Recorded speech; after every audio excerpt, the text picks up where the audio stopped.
New Year's Eve. A time for celebration, laughter, and new beginnings. But at one prestigious Swiss ski resort, the music stopped and the nightmare began. 40 souls were lost in a matter of minutes. More than half of them were just teenagers with their whole lives ahead. But here is the most chilling part. As the Inferno trapped them inside, the very tools meant to save them, the fire extinguishers, were reportedly kept hidden behind a locked door. And the emergency exit? Bolted shut. This wasn't just a fire, it was a death trap. These are the haunting stories of the survivors, the heroes who didn't make it, and the shocking negligence that turned a celebration into a massacre. 1 a.m., New Year's Day, 2026. Inside, La Constellation, bar in the heart of Crans, Montana, the music was deafening, and the air was filled with the energy of 1,000 New Year's resolutions. But as the clock struck 1:30 a.m., the celebration turned into a brutal fight for survival. The catastrophe was ignited by a moment of reckless showmanship. Waitstaff, attempting to thrill the crowd, hoisted champagne bottles topped with flaming sparklers high into the air. As they paraded through the packed room, the sparks licked against the ceiling's soundproofing foam, a material later revealed to be highly flammable.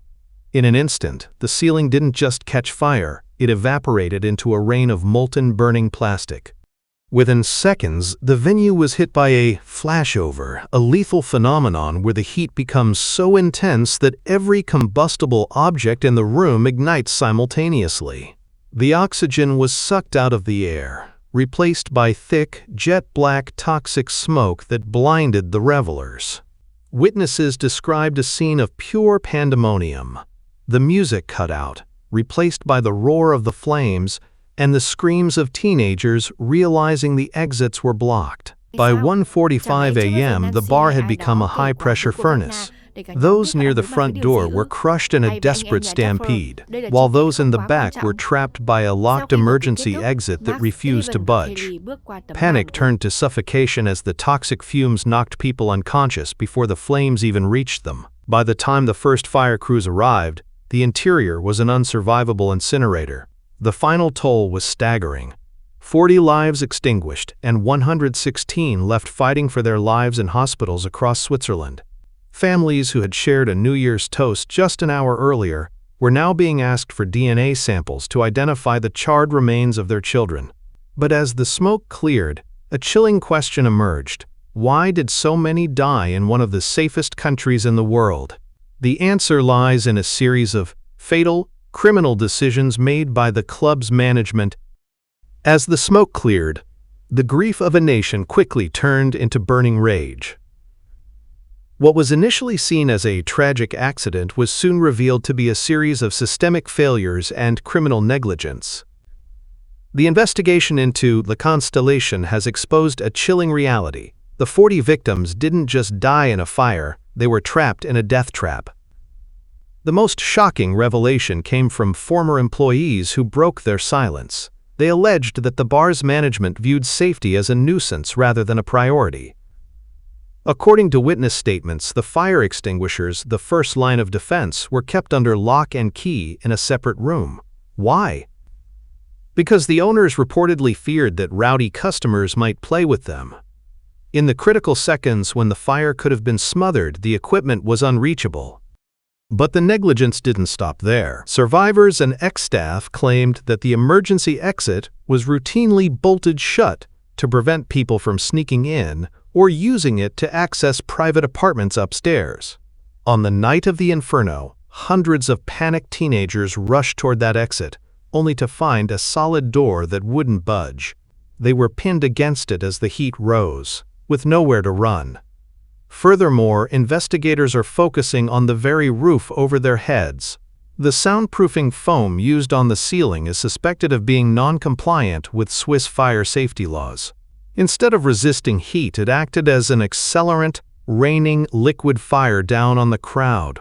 Despite local laws requiring annual inspections, the owner admitted the bar had been checked only 3 times in 10 years.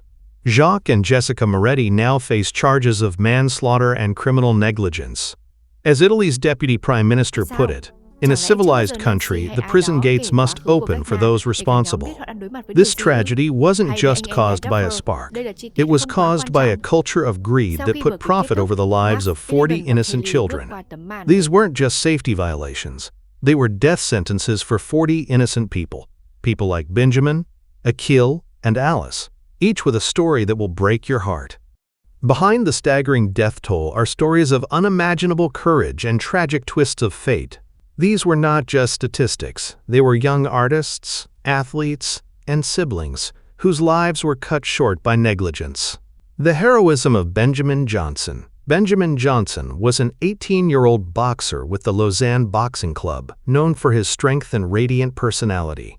When the flashover hit, Benjamin was near safety, but instead of running for his life, witnesses saw him turn back into the black smoke. He found his female friend, struggling to breathe and paralyzed by fear.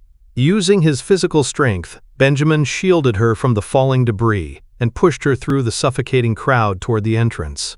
She survived because of him. Benjamin, however, was overcome by the toxic fumes before he could make it back out. He died as he lived, a protector and a hero, sacrificing his future so another could have theirs. The tragic return of Achille Barosi.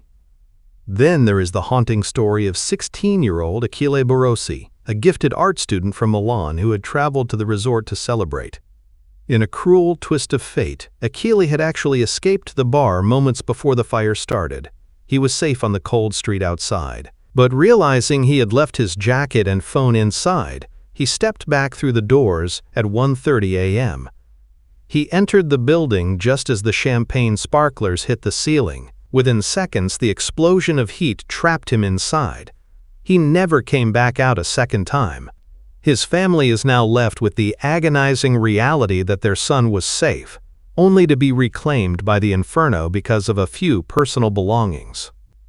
The first and last night of Alice Kalergis for 15-year-old Alice Kalergis, New Year's Eve, was supposed to be a milestone. It was her very first night out. She had spent the evening skiing with her older brother, Romain, before they decided to head to different clubs. Alice fatefully chose La Constellation just minutes before the disaster.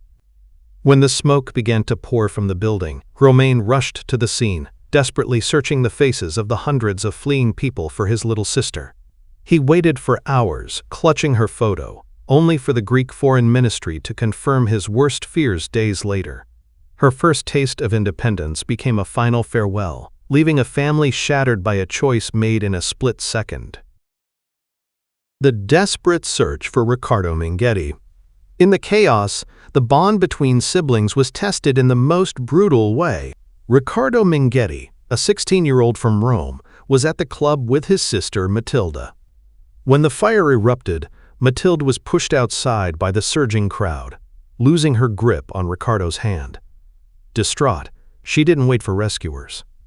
Matilde was seen desperately digging through the smoldering wreckage with her bare hands, trying to find her brother as the building burned. She suffered severe burns to her hands in the process, but the physical pain was nothing compared to the news she received on Sunday morning. Riccardo, remembered for his quick wit and love for skiing, had not survived. Matilde is now hailed for her bravery, but she carries the weight of a sister who tried to move mountains to save her brother, only to be defeated by the flames. For those who managed to crawl out of the black smoke, the nightmare didn't end when the flames were extinguished. The physical burns may heal, but the psychological trauma has left deep, permanent scars on the survivors. Many are now speaking out, haunted by the sights and sounds of that night. The smell of melting plastic, the darkness, and the desperate cries of friends they had to leave behind. Psychologists on the scene describe a profound sense of survivor's guilt among the youth of Crans, Montana. These teenagers went into the club as a group of inseparable friends, but only a fraction came out. Survivors recount the agonizing, split-second decisions they were forced to make, which direction to run, whose hand to hold, and the moment they realized the person behind them was no longer there.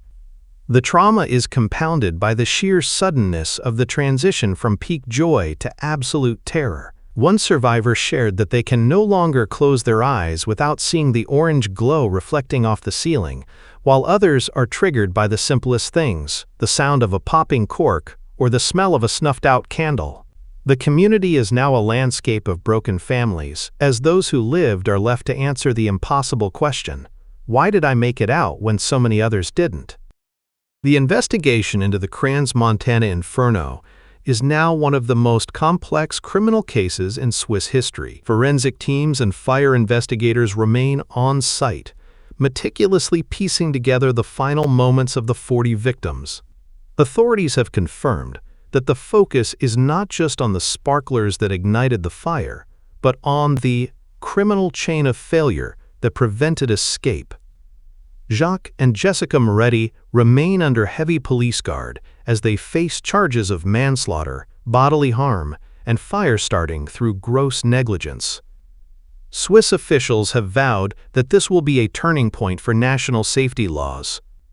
The Valais region's top security official, Stefan Ganzer, admitted openly that something didn't work, promising a total overhaul of inspection protocols for public venues. Across the border, Italy and France are exerting immense diplomatic pressure to ensure that justice is swift and severe, demanding that the Bilbao prison gates open for those who allowed this death trap to operate. As the bodies of the young victims are finally returned to their home countries in flag-draped coffins, a heavy silence has fallen over the Alps. Thousands gathered in Crans-Montana for a silent march, walking the same streets these teenagers walked just days ago. They carry white flowers and photos of faces full of life, now gone forever. This tragedy serves as a brutal reminder that safety is not a luxury. It is a human right. We remember the 40 lives lost, the heroes like Benjamin, and the families whose New Year's celebrations ended in a graveyard. May their stories ensure that a door is never locked and an extinguisher is never out of reach again. Rest in peace.